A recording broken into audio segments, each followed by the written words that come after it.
My dearest Anne, please do not ask questions of the constable that carries this message. He knows not the contents, and for good reason. Upon reading this, take yourself and Sarah to the station. Use the first available train to travel to your cousin's house in Worcester. God willing, I'll join you there in the coming days.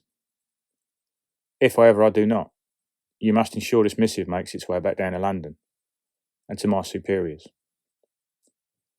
I've gone and placed myself in great danger, my love, and in doing so, I've inadvertently done the same for both you and our daughter. Several weeks ago, I was ordered to speak with a fellow from the university, an academic, name of Bennett. Mr. Bennett had made determined efforts to gain access to the Chief Inspector, claimed he knew the true identity of the Ripper. We've always been played by such attention seekers and crackpots, so I've been ordered to bring his attempts to an end. That meeting ended like so many others. The lecturer refusing to speak to an officer as low in rank as a sergeant, refusing to share his alleged information with me. In truth, I thought very little of the encounter. But the following morning, I was informed I had a visitor, and when I went down to the front desk, I found a woman there waiting. This turned out to be Mrs. Bennett, in the most emotional of states. She informed me that my refusal to listen to her husband had driven her to a point of insanity. I tried to reason with her, and she proceeded to thrust an untidy sheaf of papers into my hands, instructing me to read them, before turning and leaving the station. What I read in those papers at first seemed to be some form of children's tale, or something lifted straight from the pages of one of those penny dreadfuls. It was a series of detailed notes, apparently completed by her husband, chronicling the antics of a murderer, a killer who'd managed to cheat death down through the ages. The lecturer believed that the man who was the Ripper had in fact lived 1,000 lifetimes, first referenced in texts dating back to the Roman era. One of these, by a writer called Arius, described an encounter with a soldier, one who couldn't die by the hands of man, a centurion, named Lucius Verus. Bennett unearthed references to the same character in earlier texts, describing how he'd survived a great battle in Germany, despite his entire legion being killed around him. He'd also drawn parallels with other infamous murders and killings down through the ages, all featuring seemingly unkillable killers, using pseudonyms or initials very similar to that of the Roman. One was a mercenary for hire, with a surname similar to Vitali or Vitelli. He'd stalked and slaughtered a gang of criminal cannibals in Scotland at the behest of King James during the 15th century.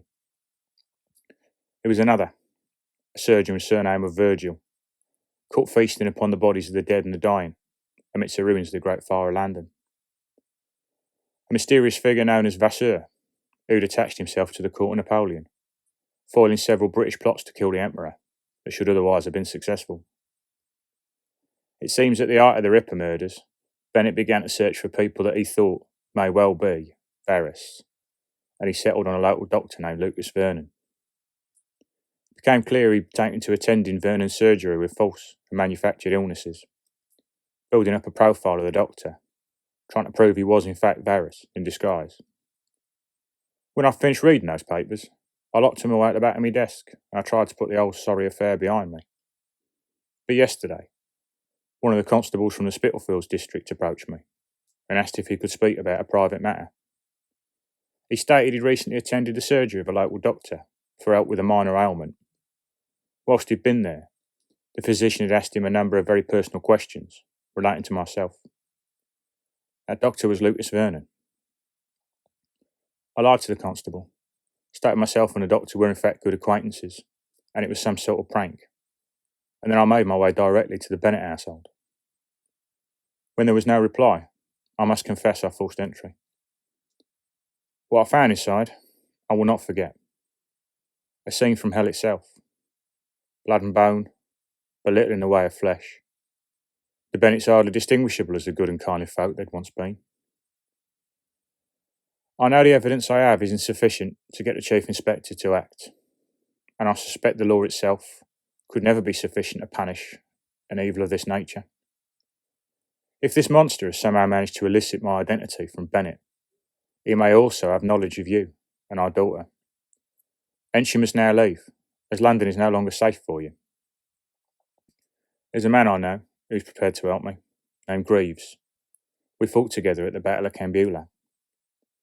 He and a few others he's enlisted were able to stomach the savagery the Zulus visited upon our fallen comrades, even if those experiences don't match the horrors I found inside the Bennett household.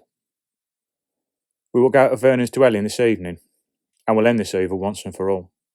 Or we'll die trying. There's nothing more to be done. If this is my last letter to you, forgive me. Know that the only love's in my life for you, and our darling Sarah.